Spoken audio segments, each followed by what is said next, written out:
जनावराचा लय ताण बाई जीवाला. गवत घ्या, घास कापा. ए आहे, तुला म्हणलं होतं ना घास नको कापीत बसतो, तू आधी मामाकडे जाय म्हणून. अरे तो तरी काय त्या मामाचा नाद घेतलास बाबा. अगं बघ, त्याला म्हणा पोरगी दे ना, लग्न करून टाक ना आमचं. अरे पण आता त्याच्याच पोरीच्या काय नाकात मोती आहे. तुला नाही काढायचं ते. नाही तुलाच लय कळायचं आणि तूच लय मोठा झाला.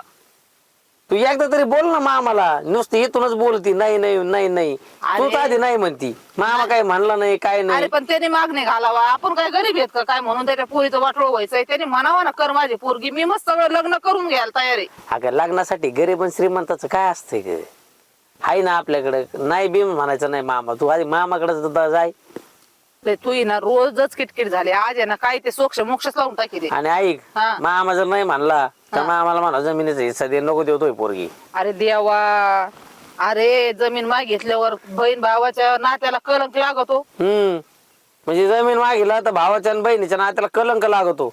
मग बहिणीने जर भावाला पोरगी मागितली आणि भावाने जर दिली नाही, त्या नात्याला नाही कलंक लागत का?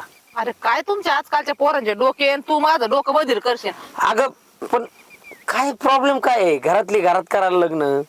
त्या बाई मी जात लहानपणापासून तसं ते मला मामा जावय जावयच म्हणतात. आता मस्त तुला लहानपणापासून म्हणला बाप बी मामा सांगून गेला का बाई तू पोरगी कर, तुझ्या पदरात घे, मस्त साऱ्या गोष्टी खऱ्या आहेत. पण आता त्याची बायको चुलाय चाबरी आहे. मामीच्या काय हातात आहे? सगळं मामाच्या हातात आहे. नुसतं मामा म्हणतो फक्त, मामी मामी ऐकन का, मामी हे करीन का, मामी हा म्हणन का. मामीच्या काय हातात नाही, खरं सगळं सूत्र ना मामाच्याच हातात आहे. फक्त म्हणतो मामा तसा. आणि तू आहे ना मामाकडे जाय आणि मामाला म्हणा हे बघ पोरगी दे, आणि नसन द्यायची तर मग माझ्या नावावर हिश्श्याची जमीन कर, हे तू बोलूनच आता मी आहे ना या हाई अशीच त्याच्याकडे जाते. तू एवढा घास का पण जनावराला टाक. हा जाय. डोक्याला ताण आहे बाई.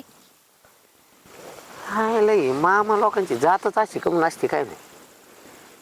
म्हणजे आपल्याकडे पोरगी असली, आपल्या बहिणीचं पोरग जर चांगलं असेल, सगळं घरदार व्यवस्थित असेल तर पोरगी देत नाहीत. आणि लांबचं पोरग बघतात आणि लगीन करून देतात. सगळी मामा लोकांची जातच असली.